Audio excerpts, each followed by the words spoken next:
Good morning, friends. Some people remarked yesterday that the theme for this dialogue is a bit intimidating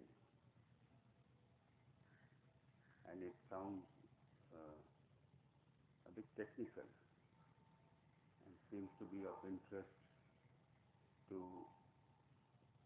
scientists.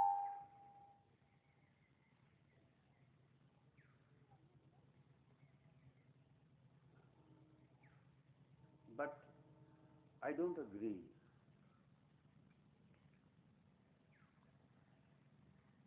Krishnaji had a way of asking questions which sometimes seem very difficult on the surface, but underneath them you find a lot of simplicity. Similarly, there are some questions that are deceptively simple, but behind them is hidden a profound truth. For instance, Krishnaji will ask a man who is married for 20 years whether he has ever looked at his wife. The question seems very simple. But if you look at it deeply, through this question, he challenges all the conventional ways of thinking in which he has been approaching this question, with which he has been living.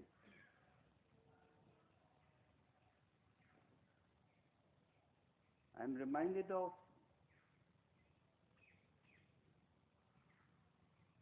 a word that comes from Zen Buddhism. I am sure you all are aware of Zen Buddhism, which is an offshoot of Mahayana Buddhism. The word Zen comes originally from the Sanskrit word dhyan. It went to China and became Chan, and from there it went to Japan, where it came to be known as Zen. In Zen Buddhism, the teacher Zen Buddhism doesn't believe in gradual enlightenment, gradual liberation. They believe in a sudden, spontaneous enlightenment. And according to the Zen masters, what triggers this is a question which they call koan. And they use the term satori for this sudden enlightenment, which happens not through time. One such question is, what was your face like before you were born? They also ask something like,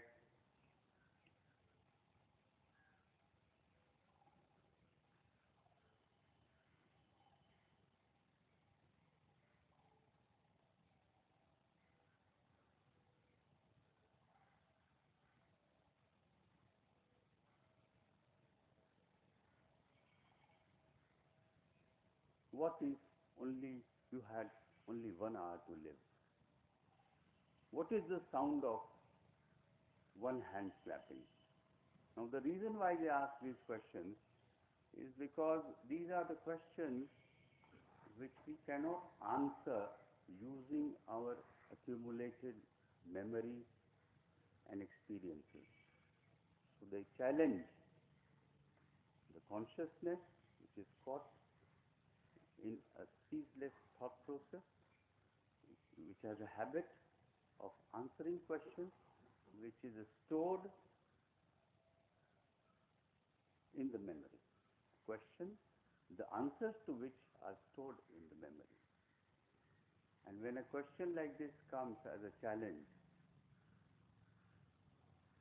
what happens? What is the state of that mind that receives a question like this?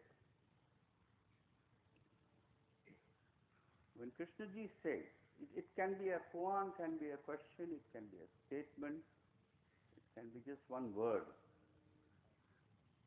So when Krishnaji says,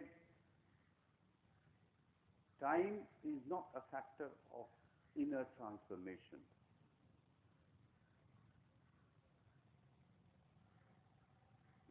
we turn it into a question and say, can time lead to transformation? Now, how does the mind, which is caught up in time and its various numerous manifestations in the form of thought, effort, goal-oriented activities, in the form of desire, in the form of substitution, sublimation, they are all expressions of time. This is how time expresses itself in the consciousness.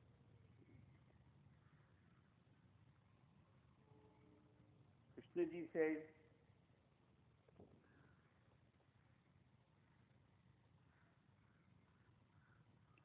that the opposite of consciousness as we know it, when I use the word consciousness, I always mean consciousness as I know it. What is consciousness? Somebody asked this question yesterday. Is it a state of mind, an attribute which enables me to become aware of my surroundings as well as my inner milieu, outside world, and also what is going on inside? And it also determines how I respond to what I become aware of.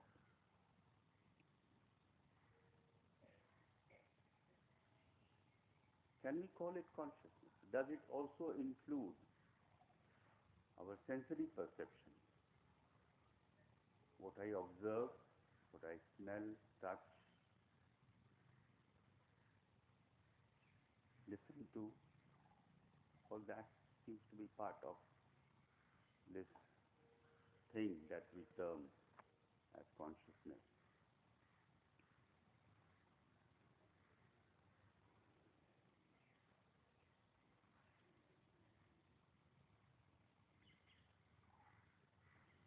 When we discuss a subject like can transformation happen through time, we need to look at all these three words: consciousness, time, and transformation. Consciousness, as I know it, is filled, as we discussed yesterday, with its own content, which is thought, basically. Thought as a movement.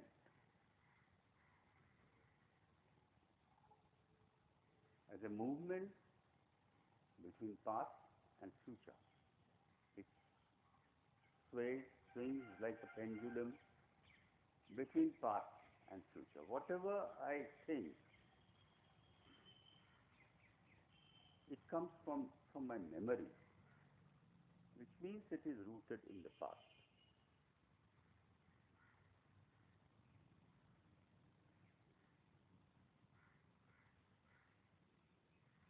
The present moment becomes kind of a passage for the past to move towards future.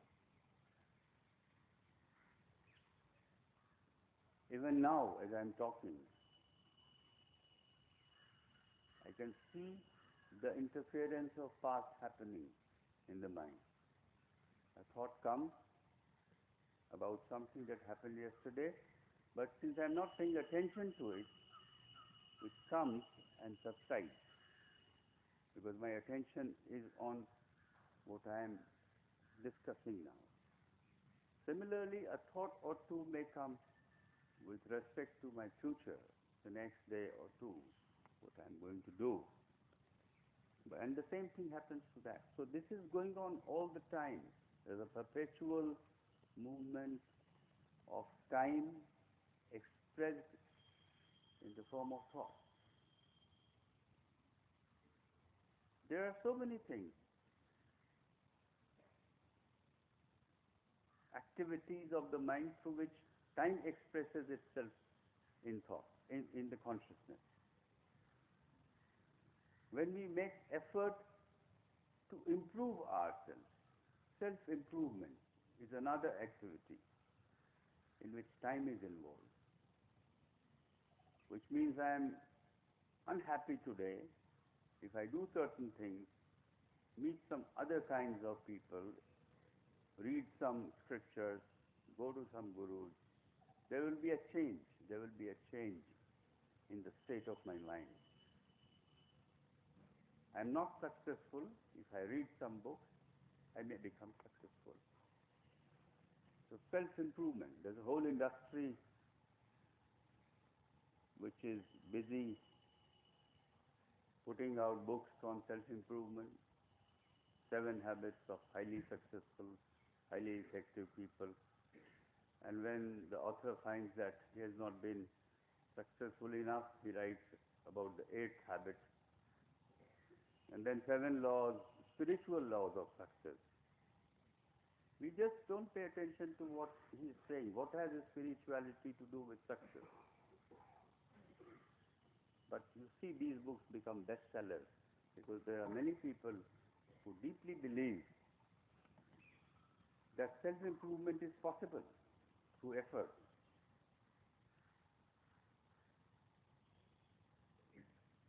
Anger can become non-anger through effort. Hate can become love through effort.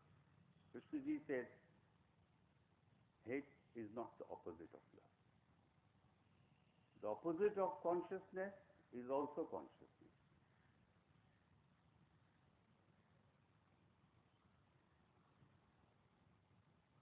Then they talk about sublimation, so-called base, so-called trivial, has to be channelized in such a way that it becomes so-called noble. According to some religions, I am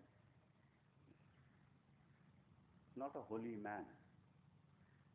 Let me sublimate my baser instincts, rechannelize them, and achieve something which is noble.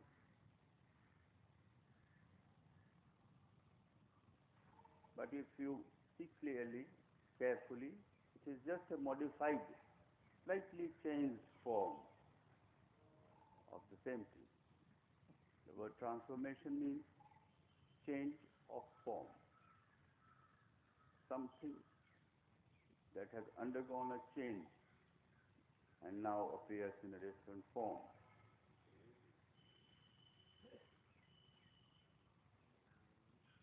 We need to understand consciousness maybe more carefully. You see the fragmented nature of consciousness. There is not one me in me. There are several me's, and they're all at loggerheads with each other. They're fighting. I desire something, and at the same time, there is another entity in me, another me, in my consciousness, that doesn't desire it. So a conflict is going on all the time, a fractured, fragmented consciousness. There is a very nice Urdu couplet written by a modern poet. It says, हर आदमी के अंदर हैं 10-20 आदमी जिसको भी देखिए कई बार देखिए. In every person there are 10 and 20 people inside him. So whenever you observe him, Observe him carefully. But it is true of us also. We also have a crowd of many people. The mind, the consciousness is compartmentalized. What is going on in one corner, in one room, the inhabitant, the occupant of the other room is not aware of it.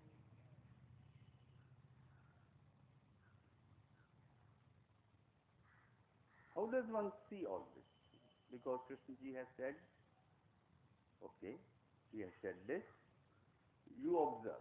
Since they are facts, facts are observable, they are verifiable. You see them in your consciousness, how it operates, and you see the truth of this. How else do we see all this?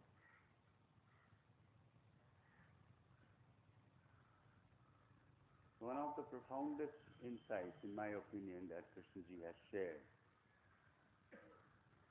is that relationship is a process of self-revelation. You see consciousness expressing itself in our relationships, in our day-to-day relationships with people, with things that we possess, with ideas that we have. And all these relationships constitute what we call this world of the web of relationships that we have.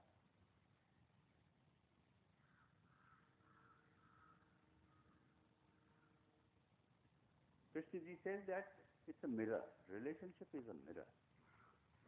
If you want to know yourself, if you want to know what your consciousness is like, just look into the mirror and you will see exactly as you are. But there is a trick here, because it becomes a mirror only when you want it to become a mirror. Otherwise it doesn't become a mirror. You say something to me that makes me angry, hurts me. There are two ways of looking at this. I may say that it is because of your rude behavior that I became angry. So I put the blame squarely on you. I say it's because of you. In that case, it's not a mirror, because I don't see myself, I see you. But if I'm interested in learning about myself, if I approach that experience with a learning mind, with humility, then I see myself.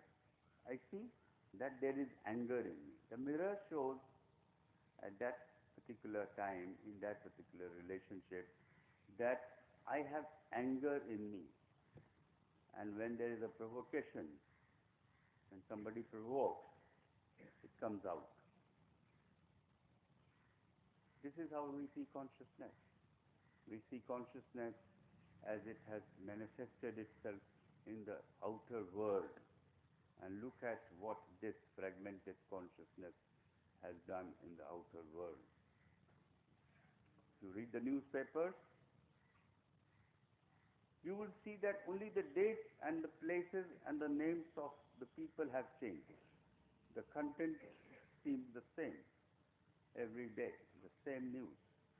Bloodshed, violence. Violence in the name of ideology, which is a very recent development, and which seems to have no end, because it is over exclusive possession of truth. I possess truth, you don't. And because you don't have a right to exist. Intolerance. There is a big debate going on in this country on intolerance. The whole country is divided into two camps. The tolerant on one side, the intolerant on the other.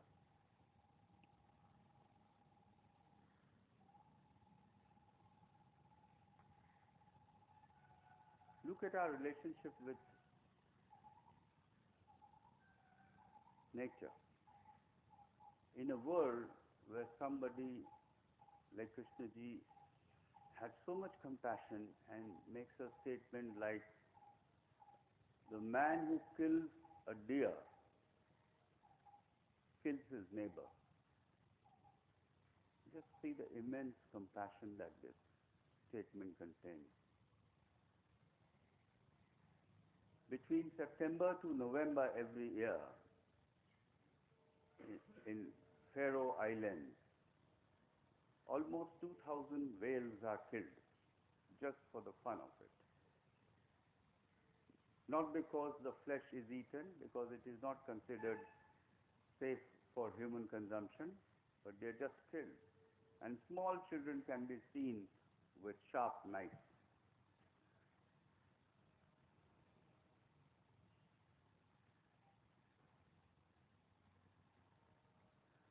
We are told that almost 250 species of flora and fauna, they disappear from the face of the earth every day, and not as a natural process, but because of human activities. Seals are clubbed to death in Nigeria, thousands of them.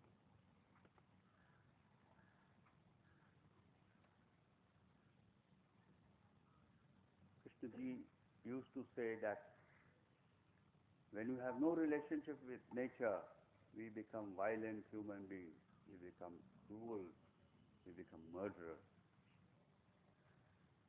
So these are all outward, external manifestations of a fragmented consciousness. He has repeated time and again that the crisis that we have in this world is not out there. It's not in the political institutions. It is in the consciousness, which is false.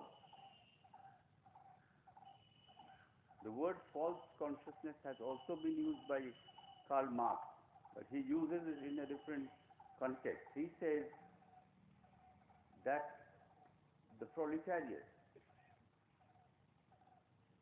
the poor, they are made to believe by political institutions that their true enemies are not capitalists, and thus a false consciousness among the proletariat gets created. The whole meaning of social struggle, political struggle changes. So in a very different sense he uses. But basically what Marx wanted to do was also, he wanted to destroy the self, wasn't he? He said property is theft. He wanted to destroy the human self, this consciousness which has self at the center, and replace it with the collective consciousness, which he thought would be benevolent. It will be a benign state, concerned about welfare of the people. But it didn't happen actually, because he was still seeing the crisis outside, not inside. So whatever he did collapsed in 70 years, because he had never paid attention. They don't believe that there is such a thing as a consciousness.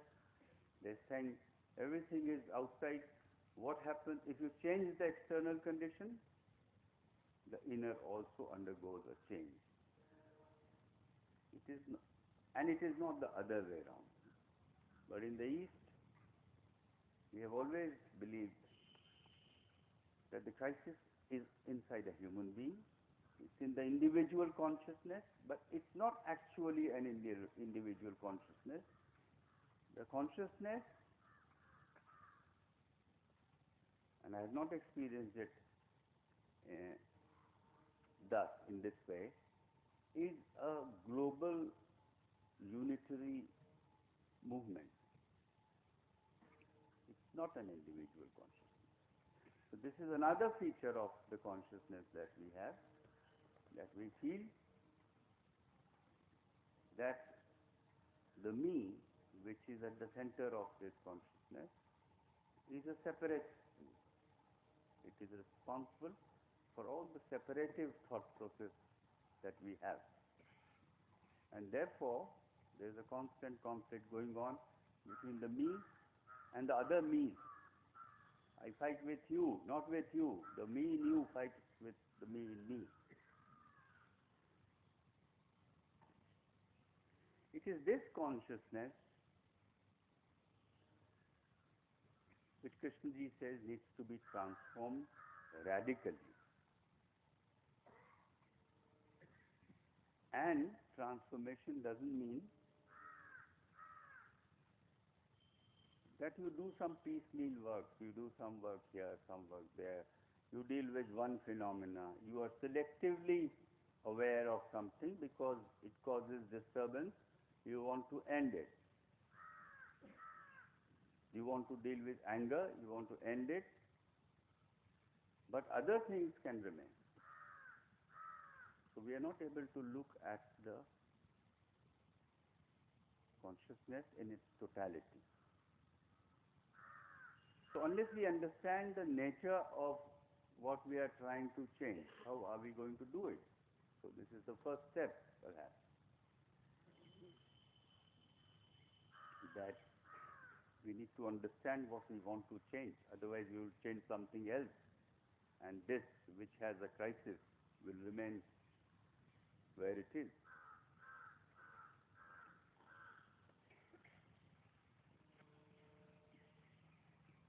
If you go through the teachings of the Buddha and listen to Krishnamurti, there is one thing that you see common in both, that of the Four Noble Truths, what the Buddha calls noble, what the Buddhists call noble truth or Arya Satya, was dukh, suffering. And when he said dukh, he said there is dukh everywhere. The whole world is on fire, he said in his fire sermon. And he talks about the fire of birth, of old age, the fire of hatred, and the fire of love also.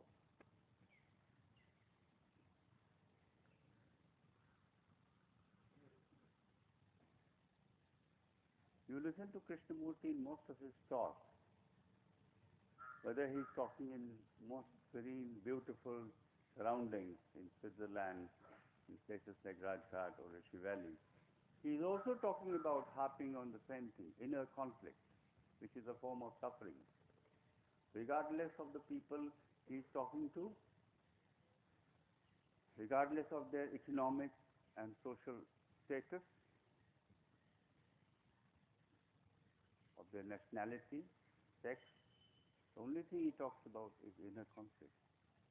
Because it's a universal disease. And he says, you may think you are happy, but there's a state of unconscious unhappiness also.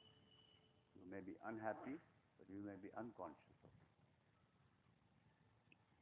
So perhaps the first thing that people like Krishnaji do is they awaken us to the fact of our suffering.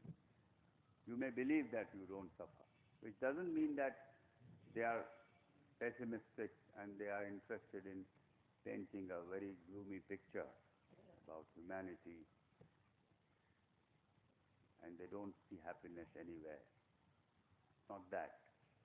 But unless you have dealt with this, the basic, most fundamental truth, that there is conflict, there is dukkha, how will you proceed further?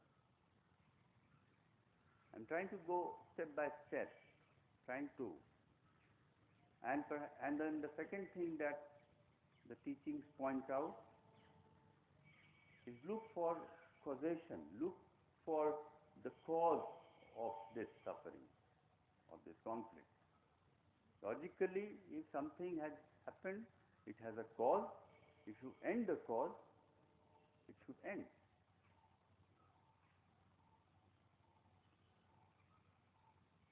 And then he goes on to say that the cause is me. Me is the cause of all this suffering. All the turmoil is going on. The me is the cause. And then he invites us to look more deeply and says, me is not the cause. Me itself is suffering. The whole structure of me is such that it is bound to create suffering. Its very existence is such.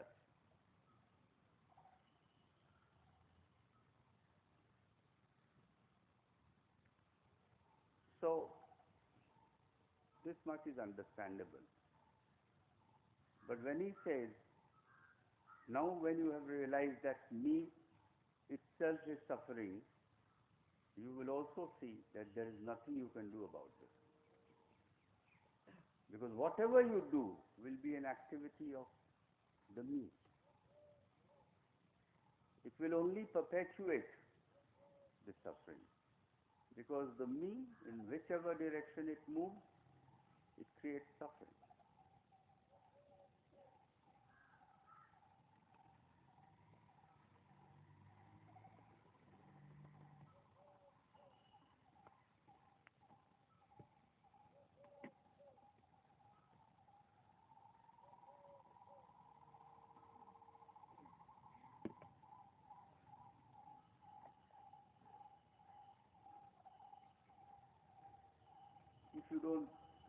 If there are some Buddhist scholars here, they might accuse me of oversimplification. But I feel that the whole teaching, whatever the Buddha taught, can be summed up in just one word. And the word is stop. And he gave this teaching to none other than one of the most dreaded terrorists of his time, Angulimal. Angulimal was a serial killer. And he used to wear a garland with fingers of people he killed in it. He used to cut off the fingers. And he had a big territory where he reigned, and there was anybody who entered it, his fate was known, he would kill them. The Buddha entered the territory once, and he was walking as usual at a brisk pace. And Angulimal suddenly saw the Buddha. And he said, stop. He took out his sword and he said, stop. The Buddha said, you stop. I have already stopped. Angulimal was standing and the Buddha was walking. So he was very surprised. He said, how can this man who is walking saying that he has stopped while I am standing and he is asking me to stop? So he went up to him and said, sir, what is the meaning of this? I can see that you are walking and you are saying that you have stopped, and you can see that I am just standing still and you are telling me to stop, because he could not go beyond what was just visible. So the Buddha said, I have stopped creating suffering for myself and others. You have not stopped doing this. So a consciousness with the me at the center and perpetually caught in the movement of time and thought, can it stop?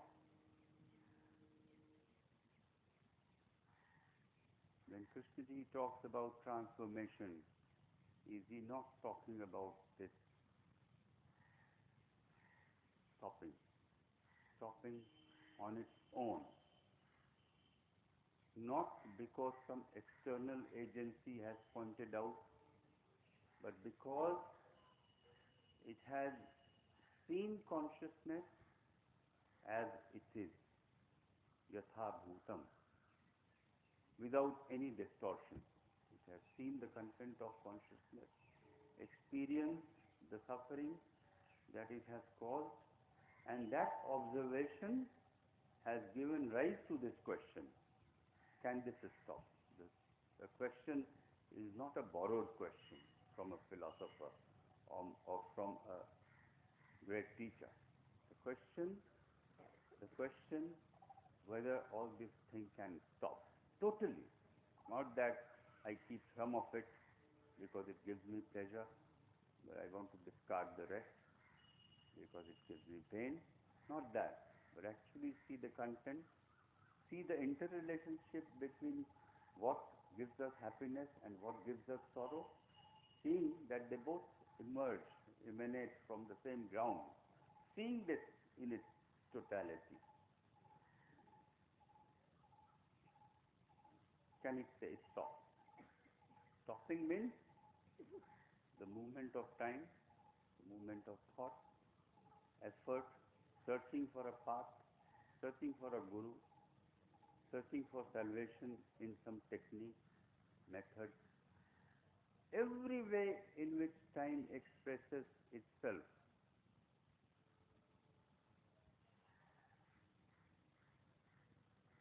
it may come to an end. Now, when one has understood this verbally, intellectually, it may not mean that one is out of the process of time, one is liberated. But it's very important to go up to this point. And if one can do it logically, intellectually, in a group, if we share, one can reach up to this point that time, with all its gross and subtle manifestations, cannot take us, cannot end. We are not saying that we need to go there. Maybe there is no there. But this can end. Not projecting another state, which could be just a figment of imagination. But can this end?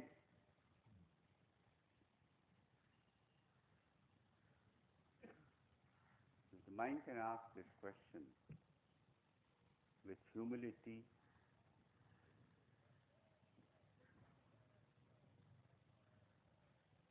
in a very authentic way. Then perhaps there is an opening. Then perhaps in this heavily cluttered consciousness, where there is no space, this honest question, which is a result of attention, can create some space, and that space could be the beginning of a transformation. I don't think that Krishnaji or the Buddha, they were like biological freaks. I don't think so, because otherwise, when Buddha became enlightened, he said, one of the most amazing things that I have discovered is that everybody can become the Buddha. He would not have said, Krishnaji would not have thought for 70 years if he had thought that he was a unique person, a biological freak, and that nobody else can have it.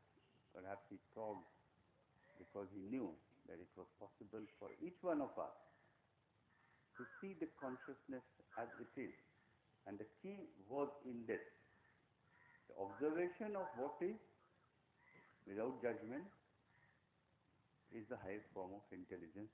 And quoting Krishnaji, it's a very demanding task. One can see clearly. Somebody told Krishnaji, sir, what you are asking for is impossible. It's an extraordinary demand that you are making on us. And he said, yes, it is an extraordinary demand.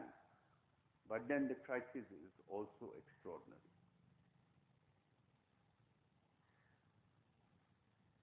So he rejects whatever passes for transformation, whatever goes by the name of self-improvement and so on and so forth. And for him, it seems transformation is the ending of consciousness as we know it. It is not transformation in any conventional sense. It is actually the ending.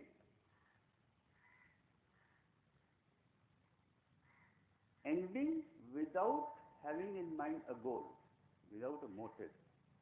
Ending because when you actually have a crisis, there is nothing you can do. The crisis will create this question in you. You don't have to cultivate this. The question will be created by the crisis, because the crisis is not a difficulty, it's not a problem. A difficulty can be solved. A difficulty can be handled. A problem can be solved. But a crisis cannot be solved. There is no answer to a crisis. Otherwise, it's not a crisis. If you can answer it, if you can handle it, the crisis will show, it will show that the me is the crisis. It will show. If you look very carefully, and no matter in which direction you move, you take one step, you are again in the same darkness.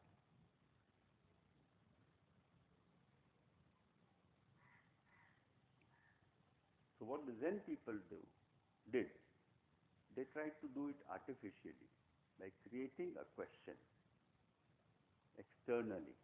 That doesn't lead to change, because it's not your question. What your face was like before you were born is not a question. Maybe the mind cannot answer it, but maybe now with modern technology you can even say what your face was like before you were born. But the crisis doesn't create a crisis. The crisis is created when we actually face, not know about crisis through some other person, but actually knowing crisis. Knowing about it and knowing it are two different things. Knowing about it is collecting information about crisis. You tell me something about it, he tells me something, and I collect a lot of information and I define. I portray a picture, paint a picture of a crisis. But it's not that. It's your actual experience, and you are in contact with it. You allow it to hit you hard. You experience it in your blood, in the deepest recesses of your mind, of your heart. And then a listening may take place. Listening doesn't just mean listening to the birds or another person. It also means listening to that crisis. Listening carefully may lead you to the right question. The right question may create more space, and that perhaps is the beginning of transformation. Then we don't ask whether it is in time or without time, because there is authenticity in our observation, there is honesty in it, there is humility in it. The question whether it is happening in time or it is beyond time becomes somewhat irrelevant. Of course, that remains a question, but if you are, because that kind of humility may also be not a time-bound thing. Maybe that is also out of time. A learning mind which is capable of observing without judgment, maybe it is not in time. Because what it is doing now by observing passively is qualitatively different from what it has been doing all the time. What it has been doing all the time is it is moving, swinging between past and future. But now it is watching this activity. So the watching seems something which is qualitatively different from its usual activity, which judges, justifies, condemns, and so on. Observation doesn't seem to be an activity with the same quality. Do I have time? I just want to share one thing with you. It's a very beautiful passage I read in a novel written by an Italian journalist. If I have time, I'll also tell you a story. The book is called The Invisible Cities, written by Italo Calvino. It says the hell of living people is not something to come. If there is one, it is here already. It's the hell we live in every day, which we form staying together. There are two ways not to suffer from it. The first comes easy to many, to accept the hell and become part of it. To the point you don't see it anymore. The second is risky and requires who and what in the middle of hell is not hell, and to make it last and to give it space. So, there is more to consciousness than just repetitive thought manifestation of time. There is a space which can also observe. A farmer lost a watch and announced in the village the watch. He was very possessive about it. He said, anybody who finds my watch, I'll give him a good prize. And all the children collected. They said, okay, I will look for the watch. And they all searched here and there. And within a few hours, they all came back, said, no, we couldn't find the watch. Sorry. The farmer was very depressed. He was deeply attached. It was given to him by somebody who was very dear to him. So he's sitting, depressed, unhappy. Suddenly somebody touches him on his shoulder. He turns around, sees a small girl, 5 or 6 year old. He says, may I try? The farmer looks at her. He laughs. He says, so many people have tried. You may also give it a try if you want to.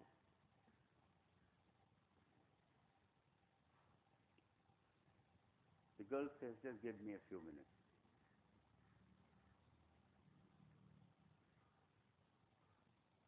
She goes into the farmer's house,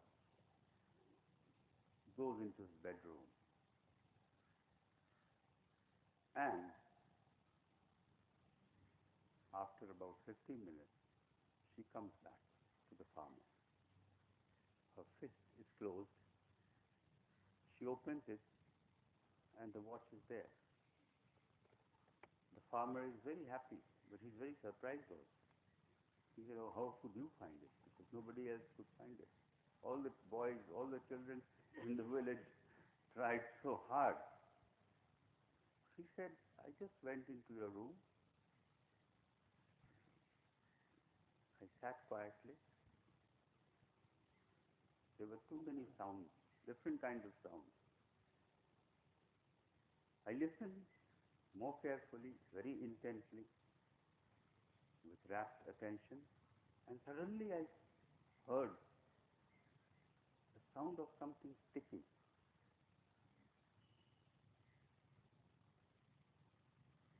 I went in that direction.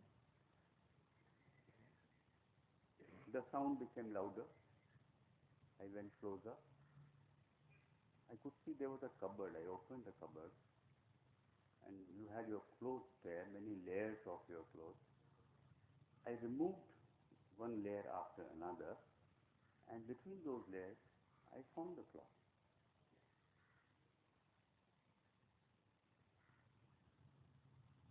So everybody searched for the clock where they thought they would find it, where there was light.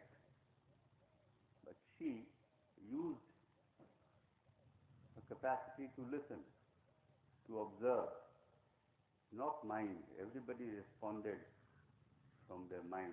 This girl used her senses, and she found it. So maybe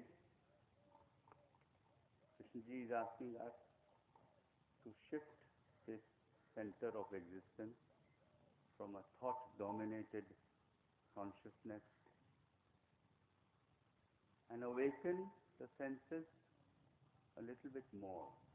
Awaken them, observe, listen, touch, feel. Maybe the transformation begins to happen. See, my time is up. Thank you, sir.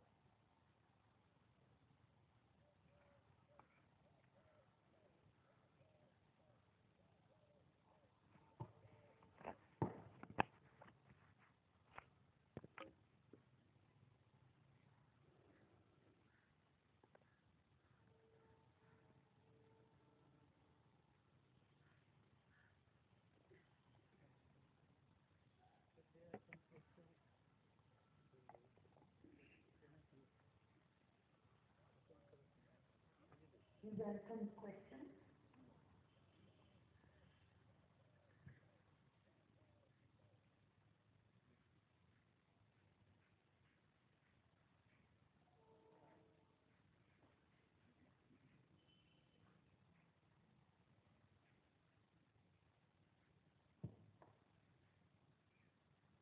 Sir,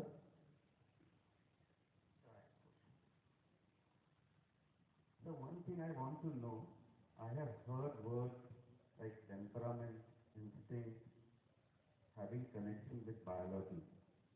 Maybe Buddha or JK's biology is creating deficiency for such deeper questions. Maybe they are biological freaks. आपको नहीं लगता हम तय करने में थोड़ी जल्दी कर रहे हैं?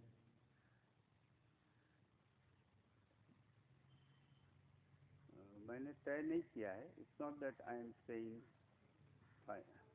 finally they were not, but I am saying that I don't think they were. I don't think they were, because they, for years on end, they spoke and gave you a chance to find out if what has happened to them can happen to you also. And the level of intelligence that they had, I don't think they would be doing something without any reason. So the question of biological freak doesn't enter my mind at all. And I couldn't quite understand what you said about deficiency. I couldn't understand. So my question is that You can speak in Hindi if you are comfortable, and I can translate it for you. so the instinct या जज्बा या temperament स्वभाव स्वधर्म, क्या इसका इन week question से कोई लेना देना है? मेरा क्वेश्चन है. Yes, he's asking whether instinct, temperament have anything to do with this deep fundamental question. Of course, they are all part of our consciousness. The division of consciousness into conscious, subconscious, unconscious, subliminal, it was rejected by Krishnaji. He saw it as one movement. Instincts are part of it, which are anything that you become conscious of, it becomes part of your conscious mind. Instincts, they are said to be part of what Freud called id, ego, superego. But they are part of your consciousness once you become aware. And there is nothing, almost there is nothing. In the worst situations that you face, there is a possibility to become attentive. Even if there is a very serious loss of a very unprecedented magnitude in your personal life, there is a possibility, there is a space from where attention can take place. So this separation may not be like watertight division. It can be a fluid state where all this is part, everything has to do with this fundamental question. When you ask the fundamental question, of course they have a role, because they may interfere with your inquiry. But when you become aware of it, then it becomes part of consciousness. माने एक बार जब आप उसके प्रति सजग हो गए, अचेतन के प्रति, जो चीज़ अचेतन में है उसके प्रति आप सजग हो गए तो फिर वो अचेतन नहीं रही, फिर अब वो आपके चेतन मन का ही हिस्सा हो गई। और इन सारी चीज़ों का संबंध जो मूलभूत सवाल हैं उनके साथ है, क्योंकि वो उस सवाल की पड़ताल में बाधा बन सकते हैं, और उनको एक बाधा के रूप में देखना, इसका मतलब ये है कि वो उसका हिस्सा है। ऐसा कुछ नहीं है जिनका संबंध इन बुनियादी सवालों के साथ नहीं है, ऐसा कुछ भी नहीं।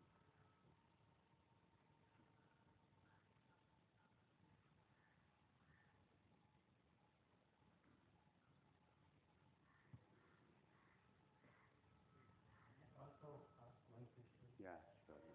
Can you say something more about like there is a physical time and there is psychological time. So as Krishnaji said that psychological time is not a factor of the deep transformation through some life. Yeah, of course. I think it's a very important question. There is physical, factual time. The gathering lasts for 4 days. I have to speak for 40 minutes. 15 minutes are set aside for interaction. You grow. We all grow. We're born and go through the process of growth, decay, destruction. All that is physical time. It's a fact. It cannot be denied. I mean, there are changes happening, and we say that these are happening in time. We have named it as time. The changes that are happening, we say that they are happening within the sphere of physical time. And there is nothing wrong with it. There is nothing wrong with it. But looking at this tree, this is a tree. When I say this is just a factual thought. When I say we should trim it from here and there, make it more beautiful, this is a better tree than the one you have in study center, then psychological interference has begun. And the psychological component has become more important. Then it is no longer a factual thought. A factual thought doesn't become a cause of conflict between you and me. It's only when opinions come. It is only when opinions come. And opinion means there is a psychological component, because they come from a background of accumulated experiences. So, but I still have a question, because sometimes it is difficult to distinguish a seemingly innocuous thought, which we think is a factual thought, may someday become a cause of very deep suffering. Like, I want this kind of food, it is easily available to me. I don't even become aware that one day it may not become available to me, may not be available to me. So maybe after 10 years I realized that wanting to have that thought, that food, was not just a factual thing. There was a deep desire, and its absence, its non-availability, is causing a lot of psychological disturbance. So sometimes the line is very thin, difficult to divide the two. But we can see factual time is there, and wait a minute, just wait a minute, sir. If the Buddha becomes enlightened, say at the age of 35, that may not mean that the enlightenment has anything to do with the 6 years that he spent in the forest. It did happen after 6 years, but it did not happen because of the 6 years. But 6 years will pass anyway. Doesn't mean that it happens because of that.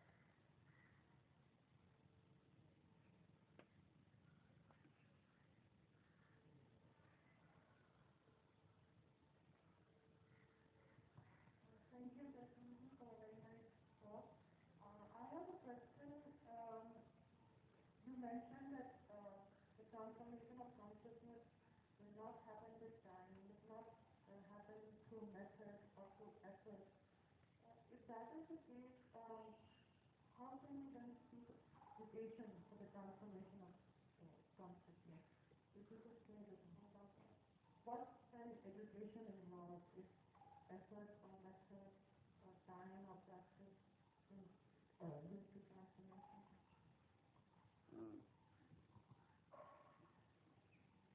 Nikhaji, first of all, I think it's important to see that time, the very word time includes all these other things that you mentioned.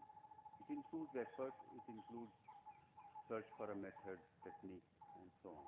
So we don't have to deal with too many things. We just deal with one thing, which is time. Right? The rest are just manifestation of that.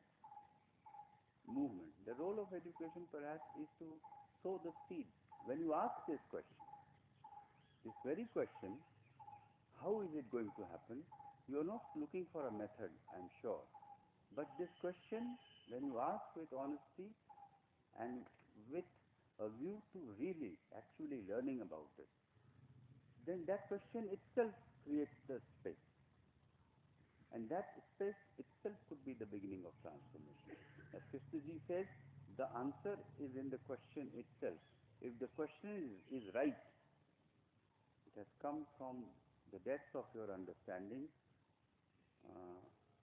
unbiased understanding, then the answer is in the question. So, as educators, as friends, we can just sow seeds of these questions in each other's minds.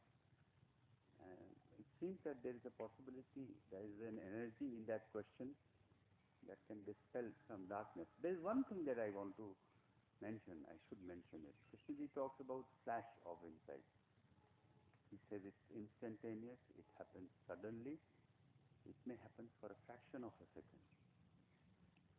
He had a dialogue with David Bohm about it. And David Bohm said that, sir, when you use the word flash, it reminds me of lightning,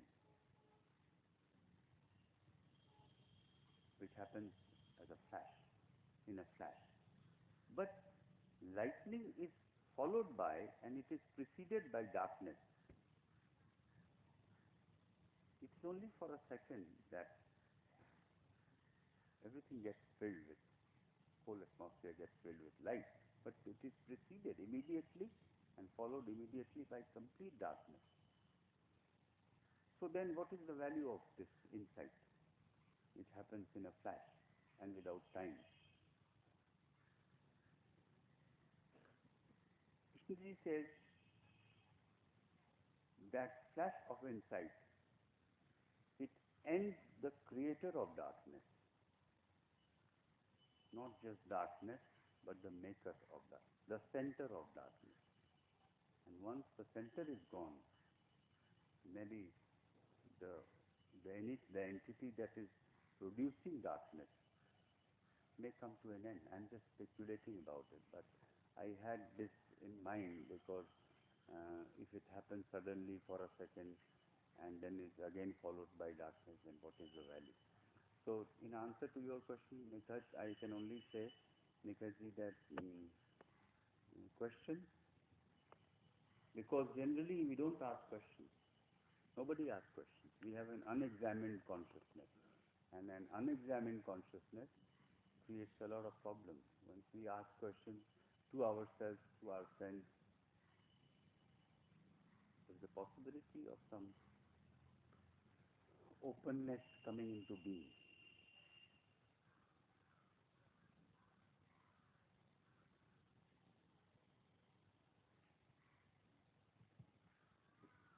Chaitanya, just an anecdote and then an observation.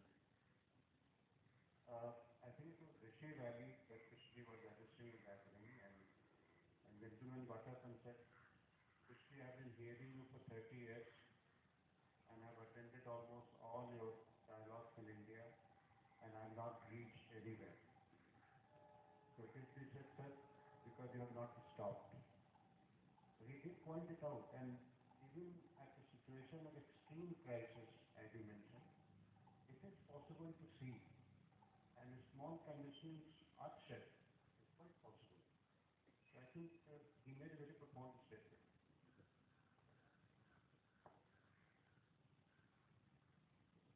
Thank you.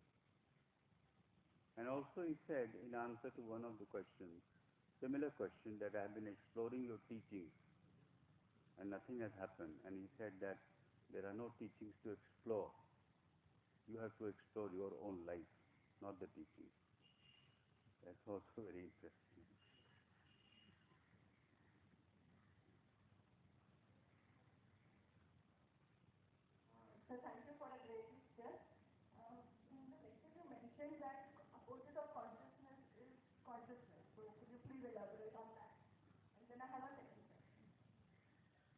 There is a term in psychology called reaction formation. So when you feel that it can also cause problems like obsessive compulsive disorder. Can you hear me or? Okay, clear. So there is a term in psychology called reaction formation. Reaction formation. You feel that something is not clean, your hands are dirty, you go and wash your hands 10 times a day. Hmm? The mind is caught in this, as Kanda Swamiji mentioned yesterday, in the corridors of opposite. It creates the opposite of what is, thinking that the opposite will be of a different quality. But the opposites have a relationship. Hate, if it is the opposite of love, if love has been created because you want to get rid of hatred, then that love will always have a relationship with hatred. So if you are interested in poetry, I'll tell you a very nice couplet which Mirza Ghalib wrote. He was a ustad, maestro. He said to his beloved, don't leave me for good. At least let us have a relationship of enmity. कसा कीजिए न ताल्लुक मुझसे, कुछ नहीं है तो अदावत ही सही. At least let's have a relationship of adawat, because we think more about our enemies than about people whom we love. so that therefore the opposites have a relationship, they are the same. But the ending of hate is possible. Opposites can just take you from, it's like removing this mic from here and putting it there. It doesn't end it. It doesn't.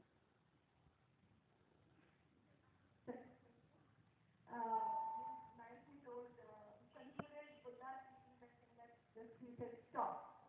So, would you like to add one more thing to this word stop, which I believe is because we do stop sometimes, but we just go with the flow again.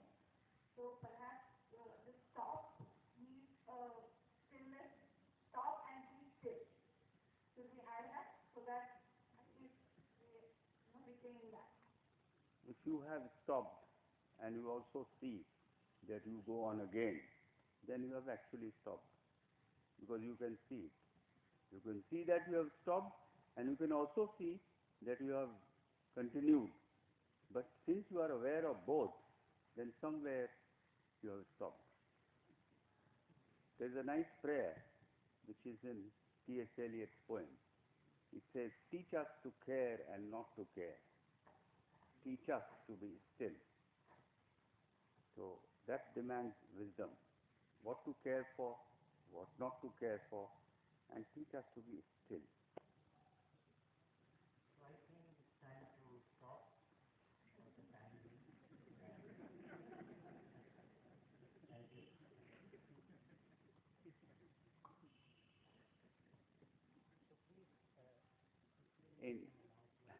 I just want to say something.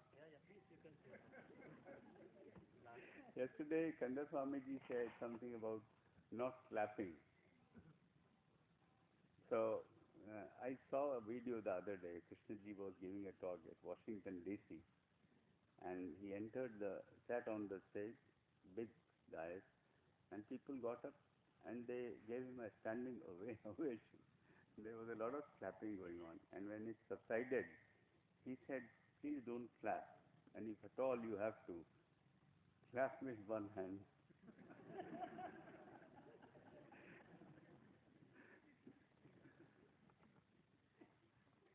Thank you, sir. May we get up now? Yeah, thank you.